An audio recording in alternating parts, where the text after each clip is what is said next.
show off, and don't be bashful about it. Show it off. You don't need to be humble. Let them see why you're the best person for the job, why you're a superstar. And also, frankly, if you're in a marginalized community, you bring more to the table. That means you're bringing a diversity of perspective.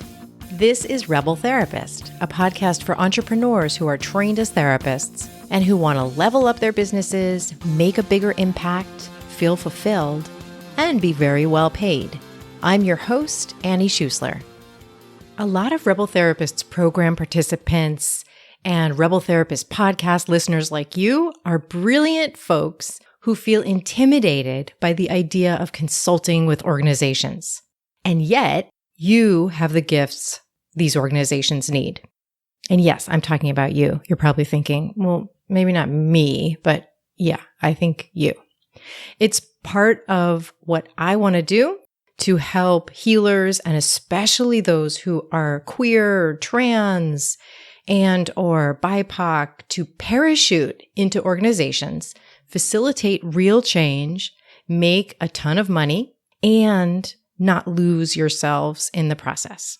If you want to get in on this exploration, this episode and the one right before it and the one right after it, these are for you. I am so excited to bring you one of my personal heroes today, Kristen Meinzer. Kristen is an award-winning podcaster, culture critic, royal watcher, and author. She currently hosts Movie Therapy with Rafer and Kristen. She also hosts By the Book, a podcast in which she and her co-host Jolenta Greenberg live by the rules of a different self-help book in each episode. This is one of my favorite podcasts. Her book, So You Want to Start a Podcast, won the Audie Award for Best Business Personal Development Audiobook of 2020. And it's a book I recommend to my clients all the time. She was named a 2020 Woman of the Year by the Women's Center in Washington, D.C. And in 2021, she was selected by the U.S. Department of State to serve in the U.S. Speakers Program. All right, as you may have noticed, most of the work she does is not consulting. That's only about 10% of her business. If you want to bring your gifts to organizations as a side hustle, whether or not you want to grow that side hustle into a full-time thing, you're going to hear what worked for her and what she's learned to do differently. Your gift is probably really different than Kristen Meinzer's gift. You're probably not poised to be a world-class podcast consultant. Your gift might be around communication or healing trauma or diversity, equity, and inclusion, or something else. As you listen, translate her stories to think about how you could be bringing your gifts into organizations. All right, let's get going. Welcome, Kristen Meinzer. Thank you so much for being with me today. Oh my gosh, Annie, I'm so excited to be here. Thanks for having me. Absolutely. So you do so many things, as I just explained. And what I want to get people to hear about today is that you are a consultant. And a big part of your business is consulting with individuals and with corporations around their podcasts. And I'm wondering, how big a part of your business is consulting in terms of your time and then also your revenue? Well, to be perfectly honest with you, it's only about 10% of my income consulting. And I will also be honest with you, I didn't really want to do it in the beginning. It was my agent who suggested it. She said, you have this book, so you want to start a podcast. It's getting a lot of press. I'm sure a lot of the people reading your book are starting to reach out to you and asking, do you do consulting? And I said, yes, you're right, Liz. Yes, some of them are reaching out and asking. And she said, don't say no to them. They really could use your help. You are writing a book that speaks to people who are not normally spoken to, indie podcasters, people who don't speak the lingo, people who are trying for the first time, women and people of color. And she said, why not consult these folks who you are trying to reach with your book and give them additional help, additional one-on-one attention so that they can make the podcast of their dreams, because that's part of your mission. And I said, you know what, Liz? You convinced me. I'll do it. So I meet individually at least a couple times a month with podcasters who I consider indies, people who are not working for a giant corporation, people who just want to start a podcast or who have a podcast but want to make their podcast better. And the folks who are reaching out to me, they run the gamut. They're librarians, they're homemakers, they're people who want to tell their stories about being immigrants or dealing with health issues. Really, there's just such a wide range of folks who are reaching out to me. And, frankly, a lot of the other big podcasting companies out there don't necessarily seem as approachable as this person whose book they just read. So they'll reach out to me and say, hey, can I hire you to help me? And so I do that. And I do also work with larger corporations. I'm not going to name them here because I'm not even sure if I'm allowed to name them, but I'll say they are giant publishing houses that you've heard of. They are giant music companies that you've heard of. Your consulting packages. So you got everything really streamlined. I was one of your consultees in this package for indie folks with my other podcast. And of course, it was amazing. And you've got everything really streamlined and the system is so clear when someone hires you. So I know you have the podcast growth session for organizations and then the doctor podcast session, which was what I did with you with listening to adoptees, me and my amazing co-host. And is there anything else that you offer besides those when you're working as a consultant? Is there anything else you offer besides those two packages? Oh, absolutely. Those are just the two most common ones. People again and again want to grow their audiences. And so that's number one, people reaching out saying, why don't we have more listeners? And invariably, the answers are quite clear. You don't promote your show. But no, I do give more concrete feedback than that. And I give very, very concrete plans that they can follow, step 1, step 2, step 3, and so on, so that they can actually grow their audiences. So that's just something every podcaster wants more listeners, right? And then the doctor podcast session is there's a little bit of growth in there. There's a little bit of improving the show. There's a little bit of structuring, feeling confident on the mic, improving the audio quality. It's whatever the folks want. For Doctor Podcast, it's all indie podcasters who have a wide range of challenges that they're facing, and I try to address all of them. But aside from those two things, I have done coaching sessions for people who don't feel confident doing interviews. I've talked to organizations about making the transition from being a producer to being a host. What are the things that you need to tap into in yourself to be a better host? Producers, by the way, I think often make the best hosts because they have to edit out all the bad things hosts do. Anytime they're sitting down with tape, they have to say, oh my gosh, the number of times this host repeats this or talks in circles. So a lot of producers are very good hosts because they've just, heard those mistakes and had to clean up those mistakes. But then there are other things that producers aren't necessarily taught how to do, like turn on the pizzazz and so on. A lot of what producers are doing is thankless work where they're not told to amp it up. So, there are concrete tips I give to producers making the transition to help them do a better job and feel more confident in that way. I have been brought in by news stations to help them learn how to diversify their guest bookings. The fact is that most podcasts, most radio shows, most TV shows for that matter, when they bring guests on, like experts, for example, let's say they're talking about space, they have somebody who studied space and he just happens to be the white guy. We didn't try to choose a white guy. We just tried to choose an expert. Well, there are lots of experts who are Black women as well. I'm going to teach you how to book guests who are not just white men. And so I've gone in and I've done that session as well with a number of places. I do a wide range of things.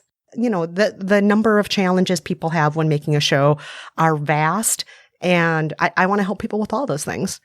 So when you were creating these consultation packages, how did you decide how you're going to put it together? How did you decide what the doctor podcast session was going to look like and the growth session? Because there's a lot that goes into it. There's a lot of behind the scenes work for you. And then you've got everything very dialed once you're actually meeting with folks. How did you figure out what that was going to look like? Well, a lot of it was based on the close listening exercises I'd done over the years working in corporate audio.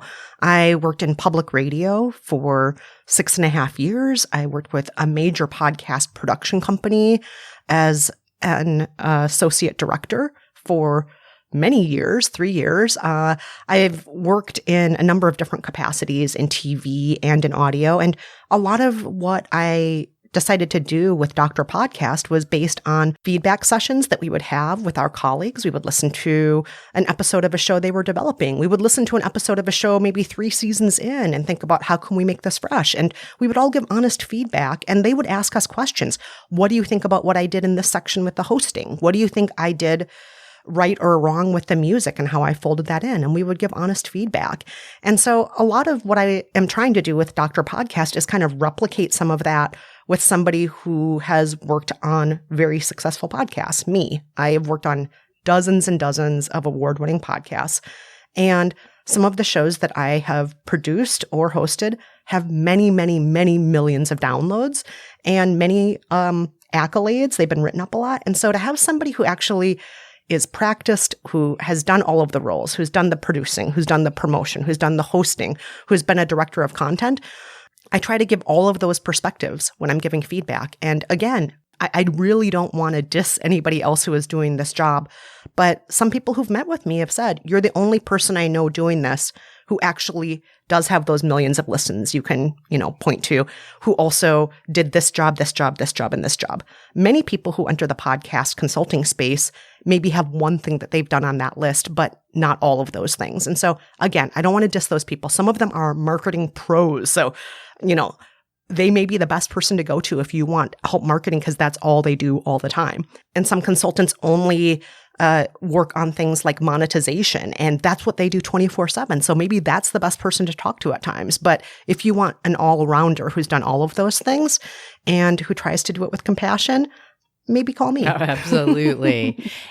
And I think I guess another thing I'm hearing there is that you knew how to streamline the whole process for folks because of those 10,000 or 100,000 hours that you had put in all of those roles. So like in our experience together, you were able to come in after listening to 2 of our episodes and just give us a ton of actionable feedback very quickly. So we didn't need to spend hours and hours together for you to deliver this. And you had it all in a document.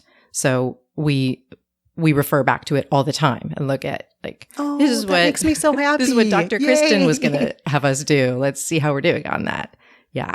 Oh, good. Oh my gosh, that makes me so happy you look back at that doc. I really do put my heart and time into every Dr. Podcast prescription I write up. As you know, I listen to what you consider your best and your worst episode, and I give second-by-second feedback, like a fine-tooth comb through the episodes.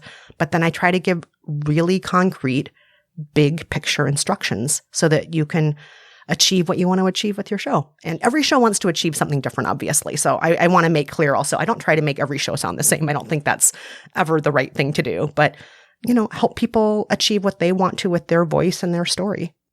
And the thing that I experienced with you was the indie side. And you also, like you said, you work with these much larger organizations. So one thing that comes up for a lot of people who I work with, this just came up yesterday, is a feeling of, especially for folks in marginalized communities, feeling like, how am I going to step into consulting with a corporation? Are they going to see me as worthy? Am I going to have to, do a huge song and dance for them to take me seriously? Am I going to be traumatized stepping into that situation? Or am I just not even going to get a foot in the door? From your own experience, what would you say to those folks? Yeah, unfortunately, we live in a world where there are certain people on top and there are certain people who are not, and not everybody gets a fair shake. Let's just be real. I'm not delusional about that. And I've definitely faced that in my own life. I was part of a very high profile case at one point where there was a lot of abuse happening by a host toward women of color on staff, including sexual harassment, which I experienced. So I'm not delusional. I'm not pretending that stuff doesn't exist. It absolutely does exist. But I do think that one thing we can all do is build relationships with people who will advocate for us. We can mentor each other. None of us are in this alone. We don't have to be stuck by ourselves. We can talk to other people who are in the same boat or other people who've made it to certain levels of achievement that we want to be at. We can reach down once we're on the third rung of the ladder to the person who's not on the ladder yet and pull them up. But none of us have to do this alone. And that's why I'm a big believer also in diversity and inclusion working groups at offices, mentorship opportunities, and so on. So find those people who are part of that. And that way you're not just entering a space cold. You are entering it knowing certain people. And of course, you want to have a great portfolio of work with you too. You don't want to, feel like you have to prove yourself once you're in the door. You want to have that stuff already at the ready to show off. And don't be bashful about it. Show it off. You don't need to be humble. Let them see why you're the best person for the job, why you're a superstar. And also, frankly, if you're in a marginalized community, you bring more to the table. That means you're bringing a diversity of perspective. That means that you may have people in your Rolodex, to use an old-fashioned word, that maybe they don't have in their Rolodex. That means that you can bring a wealth of experiences that they aren't thinking of. So it's not a bad thing. Don't be afraid to bring that to the table as well. When you started consulting with larger organizations, did they come to you or did you ever pitch yourself to them? I'm very, very fortunate. They've all come to me. I honestly don't spend a ton of time promoting my consulting. It's something that I've mentioned here and there on my various podcasts. It's something that you can see on my website. If you go to KristenMeinzer.com, it's like the last thing you see. It's not front and center. It's like the last thing you see on my website. And really, it's just, like I said, it's something my book agent said, you should do this. You should provide this. And her advice was, you don't have to make it your main job. You don't have to go hog wild and place ads in newspapers or promote it. Just have it as one more thing that you can provide for people, one more thing that adds legitimacy to your book and provides more for your readers. That's what she said. So that's kind of how I treat it, because the main thing I do is I host podcasts and I love doing that, and I write. And I'm very, very fortunate that I get paid to do those other things too. So the consulting, I don't need to do, but it does provide me a little something extra, I don't mean to make it sound like I'm a billionaire. I'm not. I am not rich by any means, but yeah, the little extra money I make from consulting, it's great, but I don't live off of it. In a moment, we're going to get right back to Kristen. Are you ready to move beyond private practice? I can help you do it. I want to invite you to join me in Create Your Program. This is a 5-week process to expand beyond private practice. You're going to go from having an idea or even a bunch of ideas to actually launching one pilot program. It's a small group experience where you'll get a lot of brave work done in a supportive group of driven and open-hearted entrepreneurs like you. This is for you if you're a therapist or a healer and you want to expand your business. Go over to rebeltherapist.me/create to learn more and sign up. All right, let's get back to Kristen. On the money side, you had mentioned in a recent By the Book episode that you had to be really persistent to get paid by an organization at one point. Mm-hmm. And that completely sucks. And it was making me wonder, besides that, what are some of the hardest parts of being a consultant that you would want to warn folks about who are thinking they want to step into consulting? Well, I think time management can be a real challenge. I think loneliness can be a huge problem.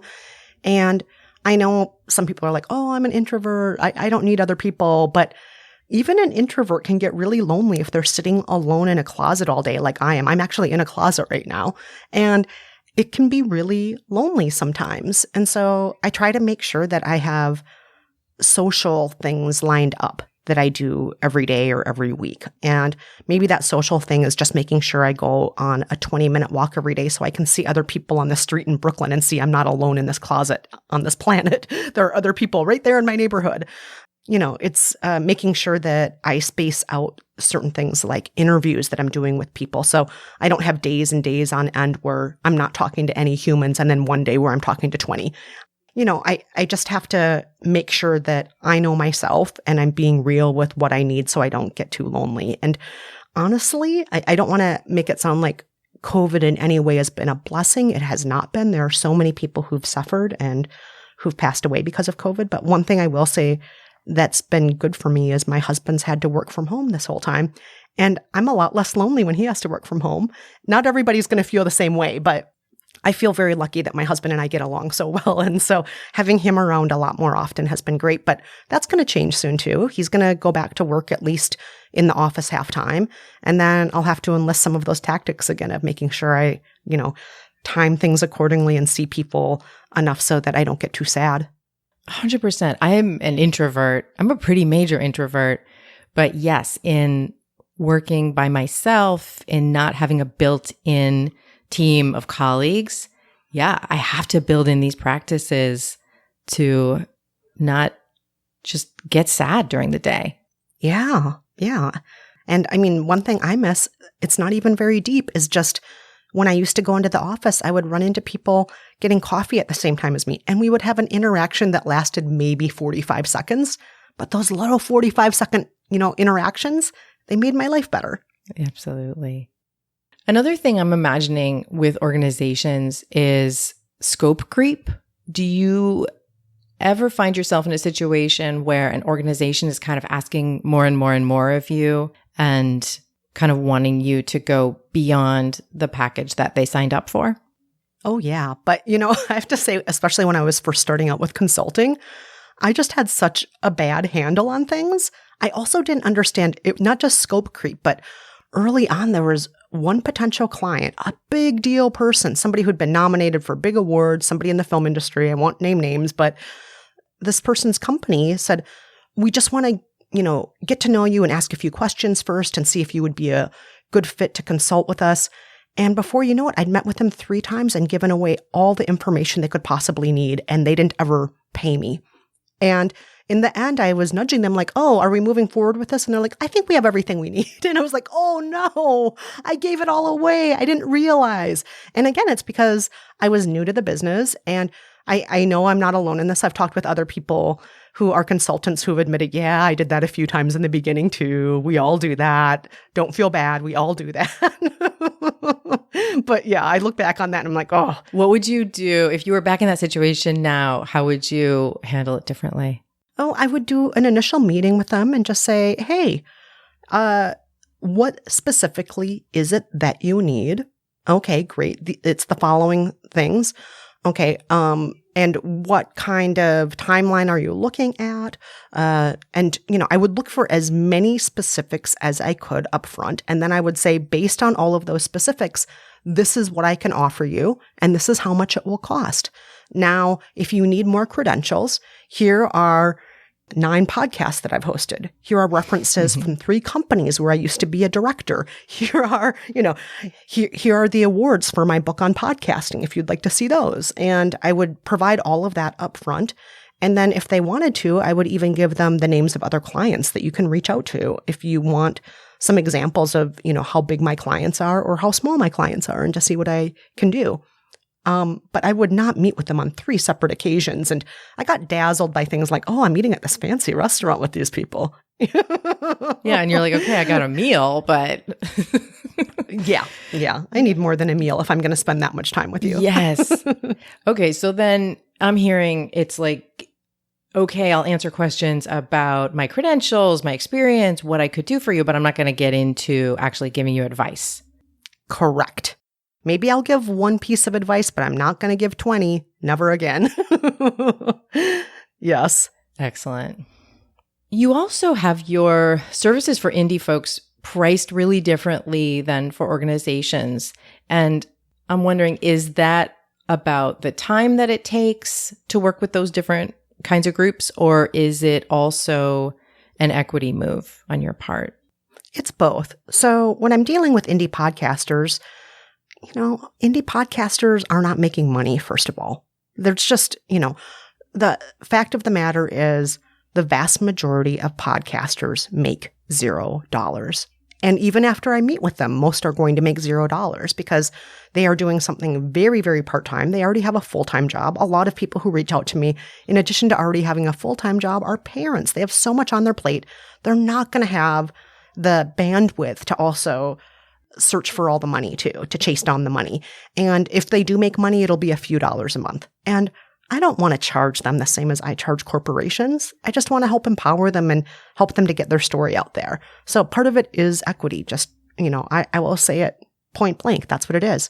But then another part of it is the corporations also sometimes ask more of me. They frequently ask for, and this makes sense, almost every corporation I work with, I also create a audio-visual presentation that I'm giving to their staff members. The time that it takes to make that kind of presentation and to distill all the information that they need into that presentation and then give them a full report on things that are working and not working within their company. There was one company I had, it was over a 20-page long report I gave them on top of the, multiple presentations for each team. That's a lot of work. Mm-hmm. That is huge. There's that. But then again, they have more money too. And if you're a corporation with a lot of money, then you should be paying more than the indie podcaster who has, 2 kids at home and is working 40 hours a week also. Absolutely. And it's been so fun to watch over the years, listen over the years as you've stepped from working like as a producer to being a host, and the time when you are stepping into starting your own business. Anything that you would say to the Kristen of the time of stepping into starting your own business? Well, I would say to myself, you are going to be fine. I think I worried a lot about, am I going to get enough money to live on? Am I going to get enough clients? And the fact of the matter is I am very privileged. I have a husband who has health insurance, so I was going to be okay. I wasn't going to break a leg and not be able to go to the doctor. I was very, very lucky. And my husband and I sat down in the beginning and he said, I believe you can do this. Let's set a monetary number that is your goal to hit in the first year. And it wasn't a huge number. It wasn't like 6 figures or anything like that, but a small number of what you want to hit between your podcasting, your book writing, your consulting, and all of this stuff you as an individual want to do. Let's set a number of how much money. If you hit that minimum, then maybe keep doing it. If you don't hit that minimum, let's have a long conversation about, whether or not you want to keep doing this or whether or not you want to go back to being a full-time staffer at a company. So we sat down and we did that. But I think even though that was very useful, and even though I was very lucky to have him cheerleading for me and giving me health insurance, I was still very anxious about, will I have enough work? Will I have enough work? And I think at times I get really wound up. I would stay up late at night thinking about things, and then I would work probably more than a lot of people would want to work. I was hosting 6 shows at one point last year. And I also had a book come out last year, less than 6 months after another book came out. So that means two books and 6 shows I was hosting in 1 year, in addition to appearing at 12 conferences, in addition to giving over 100 interviews that year. So it was a lot I was doing. And, I think I just needed to, if I could go back in time, I would need to tell myself, it's going to be okay. You don't have to say yes to everything. You are already hustling, and you can hustle at 9 out of 10 level. You don't have to hustle at 11 out of 10 level all the time. 9 is fine. Yes. Is that the same advice you find you have to give yourself now? I think I'm feeling slightly better about things now. One other thing I would say to Kristen from the past, Kristen who is first entering into this world of being a consultant, just remember, there are so many other people that you know that have been there before. Don't be afraid to reach out and just talk to them. Don't be afraid. And that, we're never in it alone, even if we feel like we're alone. Yeah, it can feel like if you're about to step into working for yourself or starting a new offer that people don't already know you for, it can feel like it's kind of embarrassing to reach out and say, I need some help here. I'm afraid to do this. And every single time, I totally agree with you. Every single time, that is what we need to do next with the right people, with the people who we can trust. Yeah. So you do a lot, Kristen. You have so many projects going on. Do you have any idea how many hours a week you work? I don't. I mean, honestly, there are some days I look at my life and I think, oh, I work way fewer hours than I used to, because for years I was a full-time producer in public radio who was also hosting a podcast for public radio. So in addition to my 40-hour-a-week job where I was, doing all my producer work, I was a film critic and I was co-hosting a podcast about movies back then. I was going to see anywhere from 3 to 10 movies a week. And then I was recording an episode with my co-host, Rafer, who is now my co-host again.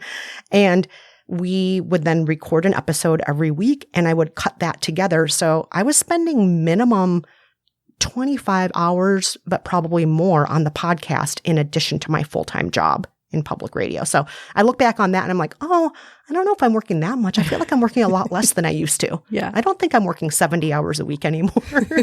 But then I'm reminded, my husband, who's done consulting in the past, he said, you are doing way more work than you give yourself credit for, because all the time you spend on social media interacting with your listeners, maybe that's fun for you, but that's also work. That is listener retention. That is promoting your content. That is work, even if it doesn't feel like it. And he reminds me all the time, you're reading about pop culture or doing these things that you consider fun. You're actually tapping into the zeitgeist, so you have things to talk about in your next episode. All the time that you spend doing A, B, C, and D, just because it's fun doesn't mean it's not work. So he reminds me of that. I'm like, oh yeah, I guess that's true. I guess it's true. So if you ask him, he'll probably tell you I still work 70 hours a week. Yeah. And I mean, in your situation too, you're also sort of living in a reality show at all times, where I'm imagining you're recording things all the time. And yeah, I can only imagine. Yes. Yes. Do you have any kind of rituals that help you get focused, particularly in the morning? I am very reliant on my rolling to-do list. This is a Google Doc I've had for many, many, many years. And every day I map out what I am going to do today, tomorrow, and the day after. And then what I don't complete today, I move ahead to the next day and I try to cross all those things off the list, and I never do cross them all off. And so then I move those to the next day, and then I always have that rolling to-do list, and it's hundreds and hundreds of pages long if I ever printed it out. But I keep it as is because sometimes it's very useful for me to look back at what I've done before. Didn't I already do that? No, I didn't. So I'll look back at my list and do that. But then on top of all of that, I also am very reliant on my Google Calendar. And so I wake up every morning, usually when I'm still in bed, which is not very sexy of me, but I'll wake up and the first thing I'll do usually is grab my phone, look at my calendar, and just remind myself, like, is there anything on the calendar today that I forgot about? Are there things that I need to prepare for, and so on? So I check my calendar, and then I just try to plug away at my to-do list. And every day it's totally different. Some days, it's multiple interviews. Sometimes I'm taping mini episodes in a day. Sometimes I have, like everybody else in the world, too many Zoom meetings, and I just try to do all that. And then I try to add other things to the list too as they come up. So-and-so reached out about a consulting session. Get back to him with the following 6 answers or whatever, which probably takes longer now that I think about it than just responding to his email. But whatever, that's what I do. Well, it keeps it all organized. All right, this is future Annie breaking in with just a little explanation. You're about to hear me ask Kristen about her Gretchen Rubin tendency. This is a framework created by Gretchen Rubin to understand what motivates each of us. It breaks all humans up into 4 tendencies based on how we can best be motivated to do the things we care about. It's actually something that I ask all of my clients to do, is to take this quiz. Kristen used to be the producer of Gretchen Rubin's podcast, Happier, so I knew she would be well-versed in the 4 tendencies.